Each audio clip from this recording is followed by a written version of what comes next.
the first stream ford as I walk up Glen Feshie to camp. Not as much water in it as I thought, though it looks like I'm going to have to be careful not to get my feet wet. There's also less snow on the tops than I thought as well, but tomorrow I hope to get up there and find out just how much is left.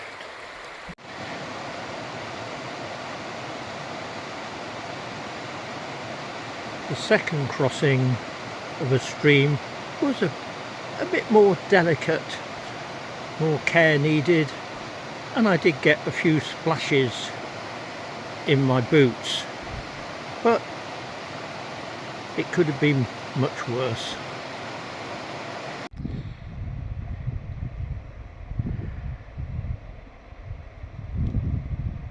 The path has come right down to the banks of the Feshie now. In fact, the path has disappeared. The old path into the Feshie just here, which has eroded away the bank on this side, and the path now, when water's low enough, which it might be at the moment, you can get round on the stones over there. When it isn't, you can see that there's a very steep path that climbs up through the trees over that shoulder and down again. But I will see what it's like staying lower down, and fairly soon I'll be looking for somewhere to camp.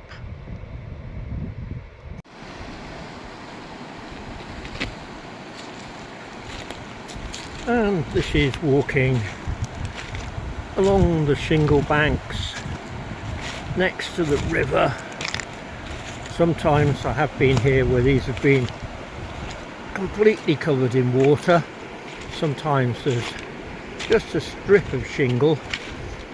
There's quite a lot today, more than I was expecting. The river, however, is certainly full and surging down.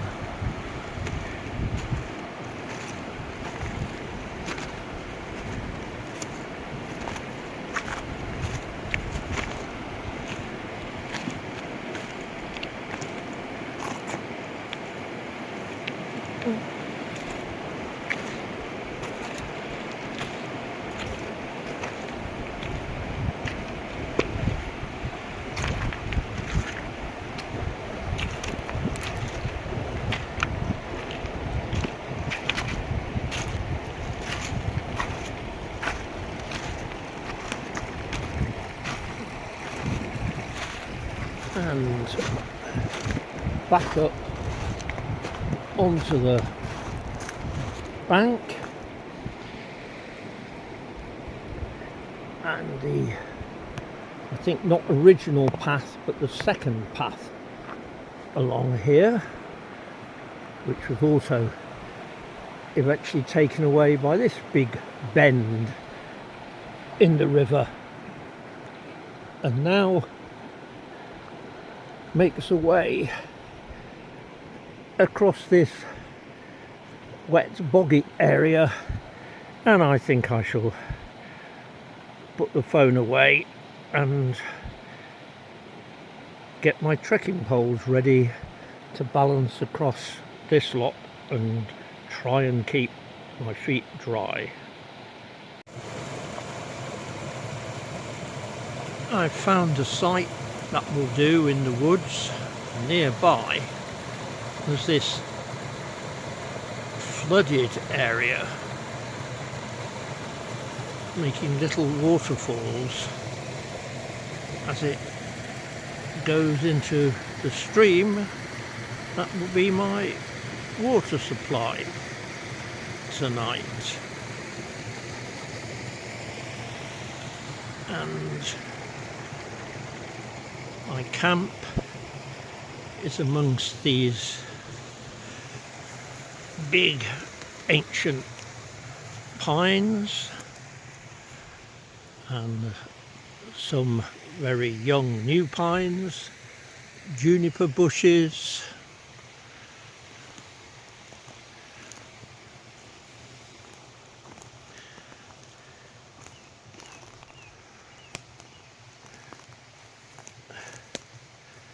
some boggy ground like just there, and a view up to the hills.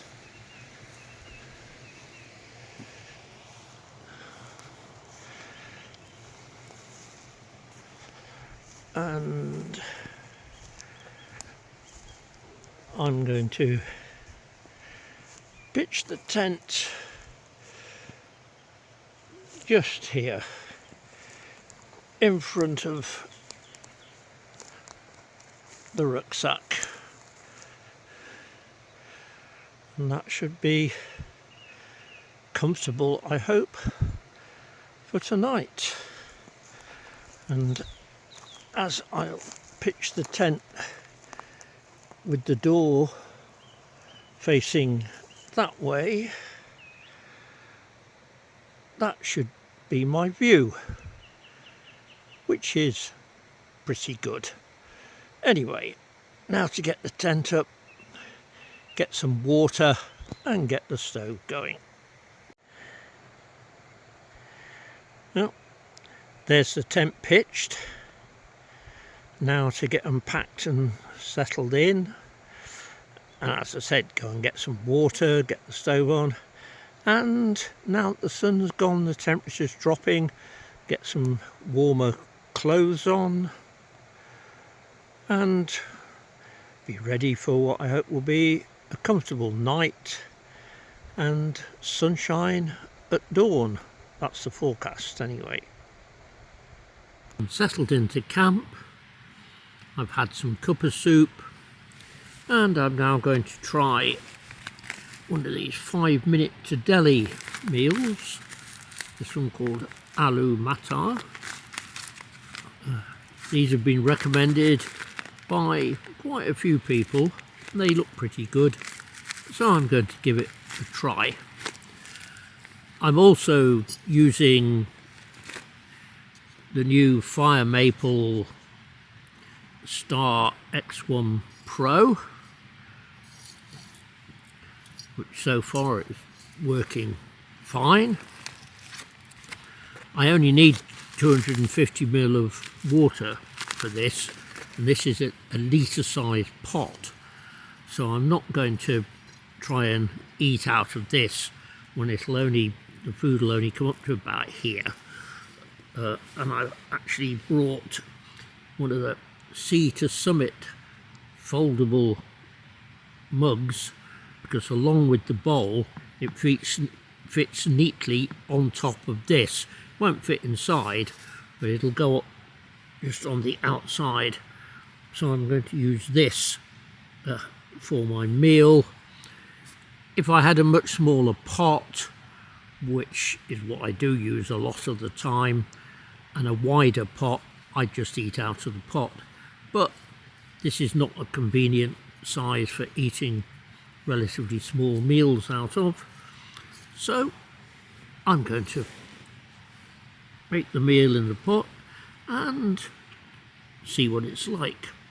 So let's get the stove going. There we are.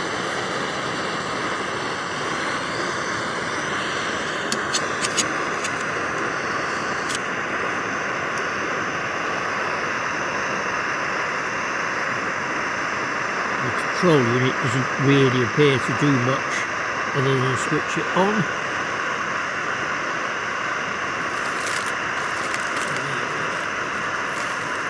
Open this.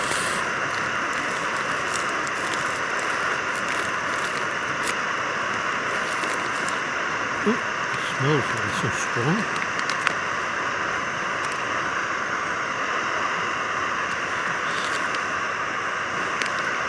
Take the spoon out. There.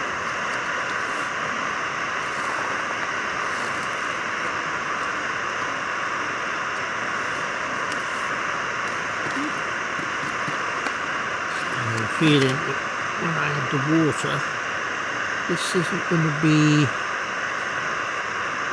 quite big enough. So I'll use the bowl, which I also bought, and which so far has had soup in it.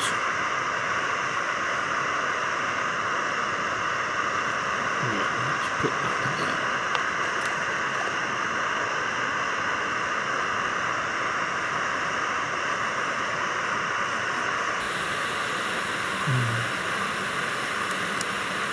These meals look pretty good. They're not huge. They make about 500 calories a packet. So, you know, on a multi-day walk, you might end up eating 2 in the evening, or having rice or naan bread or something with them. However, it's all natural ingredients. And as I say, they have a good reputation. Well, we definitely have boiling now. So, turn that off.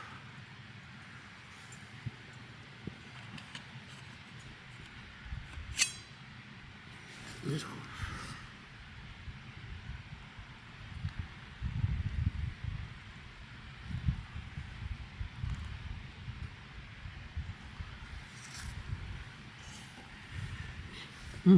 Say it smells delicious. So give that a stir. There's a lot of peas in it.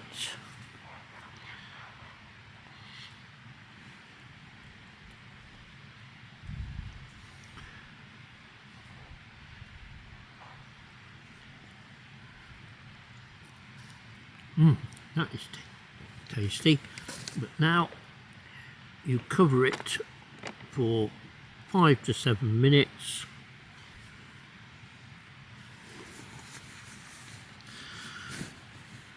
As I haven't got a lid for this bowl, I'll use the packet. Of course, if it's not warm enough, I can always put it back in the pot and heat it briefly. Temperature at the moment is 9 degrees, so hopefully it won't cool down that fast. Anyway, I'll come back to it when it's ready. Let's bring the camera a bit closer. This is the meal. I say it smells delicious.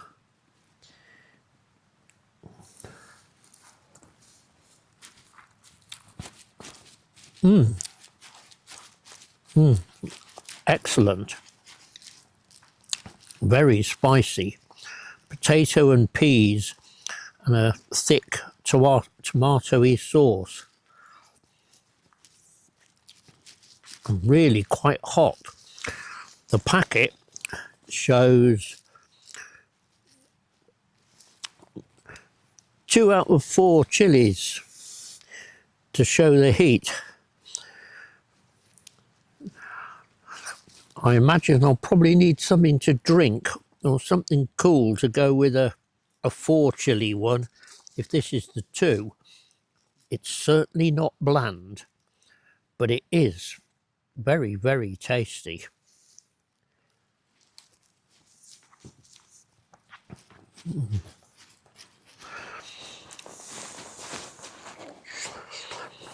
So, a success. I shall be trying more of these. 8:30 in the morning. The sun has been up for about 40 minutes or so, and it's just beginning to warm up. The temperature is now 11 degrees. Felt 2 degrees overnight. I slept fine. It was calm. I left the doors open. It's still calm now. The pressure's dropped a bit, so maybe the weather will change later. But for the moment, it's a beautiful morning. Oh, I can see a bit of cloud on the tops now. Anyway, I've had my first mug of coffee and I'm now going to put on water for some porridge.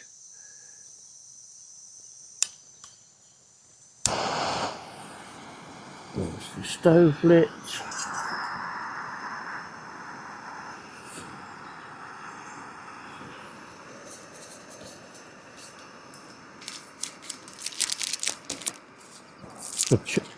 And I'll make it again in this bowl because, as I have already said, this pan is not ideal for eating out of, which of course is not exclusive to this stove. All these sort of tower stoves going back to the original jet boil are like this.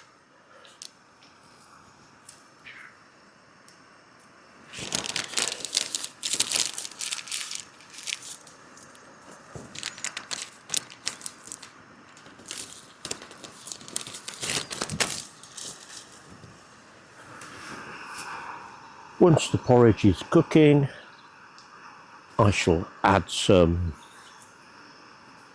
dried fruit mix and some dried milk,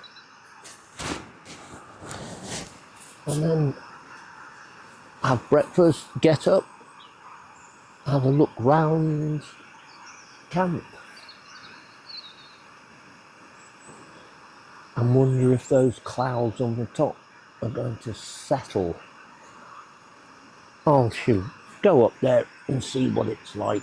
Anyway, there's an old track that runs up to Drumnambo from near here, and that's the one I'm going to take and see if I can follow it, and eventually onto Mullach Clach of Bhlair.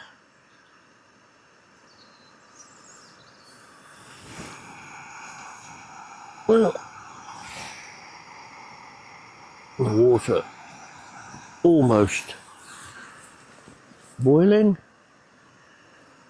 At the moment, I am comfortable still in the sleeping bag and this light down jacket, but I think fairly soon I will be feeling a bit too warm and it'll be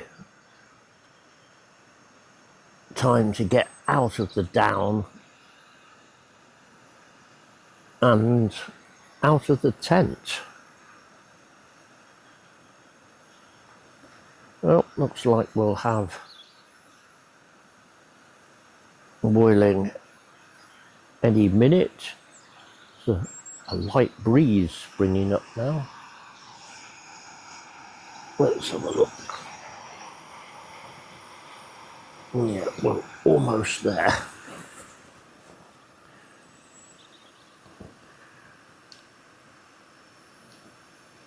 This canister is about half full, and this stove isn't regulated, and of course the canister was sitting there on the ground all night, so it got cold.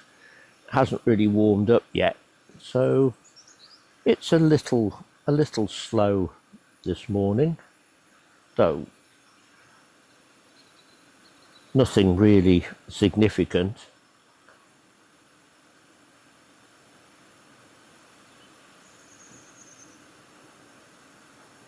And this, of course, it's not designed as a winter stove, and I could have brought the canister in, which is what I usually do when it looks like being a cold night, but I wanted to see how the stove and canister, would perform left out overnight.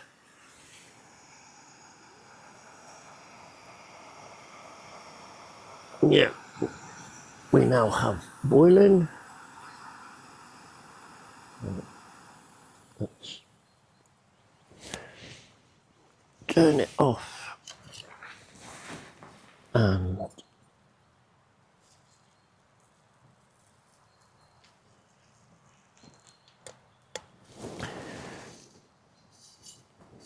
dip the water into the bowl.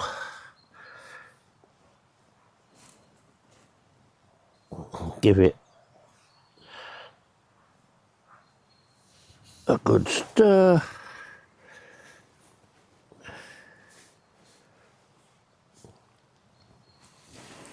And now leave it to cook for a couple of minutes. I'll use that as a lid again, given that I haven't actually got a lid for this bowl.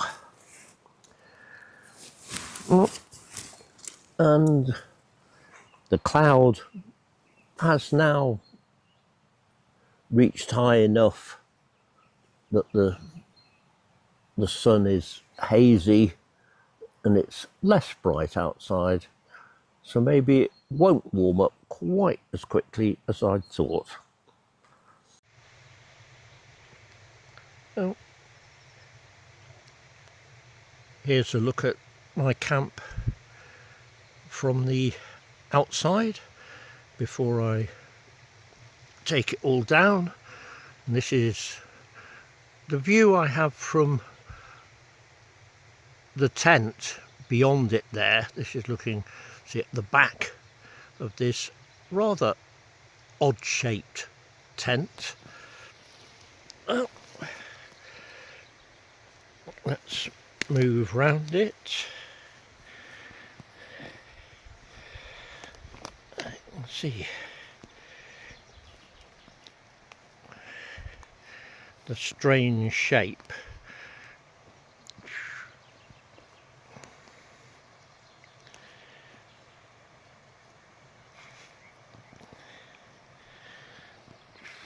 It was fine last night, but then it was dead calm. How it will perform in a wind, I'll have to find out, but not brilliantly, I expect. But when there isn't a strong wind, it's fine. Ample room inside, plenty of room, as you can see, in the porch for cooking and for storing the rucksack. So overall, a nice tent, certainly for sheltered spots when it's not too humid. There's a touch of condensation inside above my head, but it was a dry night. If it would be misty and damp or raining, maybe there'd have been a lot more condensation. Again, I will have to find out. But for now, I need to pack up and get moving and hope that the clouds, which you can see up there, are not too thick. I'll go up via Drumnam Bow, which is the ridge you can see a bit of through the trees there, and then I'm intending to go across the Moine Mhor round in that direction and come down by Carnban Moor. However, if I find I'm in the mist or it's very windy, the clouds are moving faster now, I'll just come straight down the track that comes out not far from here and walk back up the glen. But for the moment, it's very peaceful down here anyway. Looking back down the old track that is slowly climbing up through the woods from the floor of Glen Feshie, it looks as though it's still very occasionally used. It's very overgrown. I'll see what it's like higher up.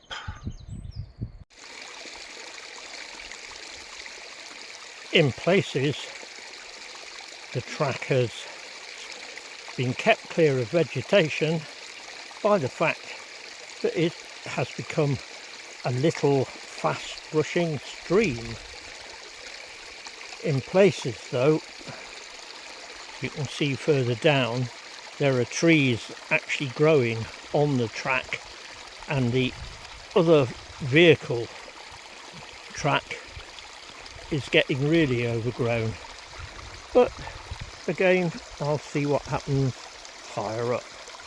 Leaving the trees behind now, and the views are opening up. A bit windier up here too. And that's looking back down and along Glen Feshie, and then round to what is the standard quite wide track up to the Moine Mhor, Mullach Clach of Bhlair, and then round to Nambo, which is the way I'm going, and into the sun, and back round to Glen Feshie. A fine view. Higher up, the track becomes much steeper, muddy in places, stony in others, as it climbs up a shoulder towards lochan Nambo. This section is quite strenuous, but I am gaining a lot of height quite quickly. This is lochan Nambo. My route now leads up the ridge on the right. The wind is quite gusty here.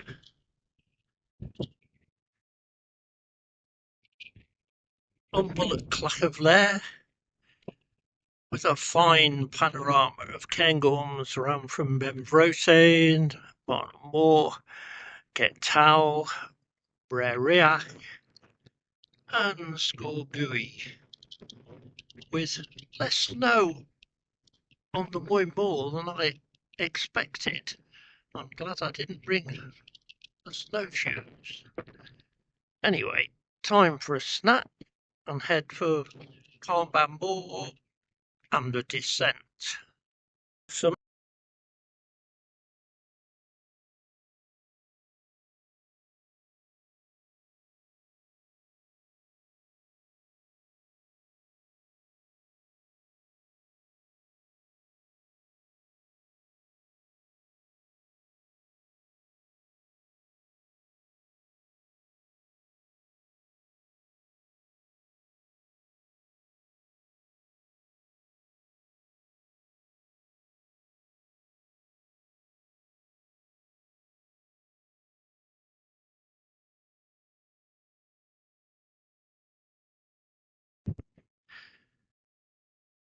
a last snowbank descended, at least I think it should be the last. Swinging round, and there's hazy now Glen Feshie, and you can see the path there, and round that corner there might just be a last bit of snow, but after that you can see there's nothing. So this is the descent after another grand day in the hills and a grand camp in Glen Feshie. All in all, another superb trip in the Cairngorms. I hope you enjoyed the video.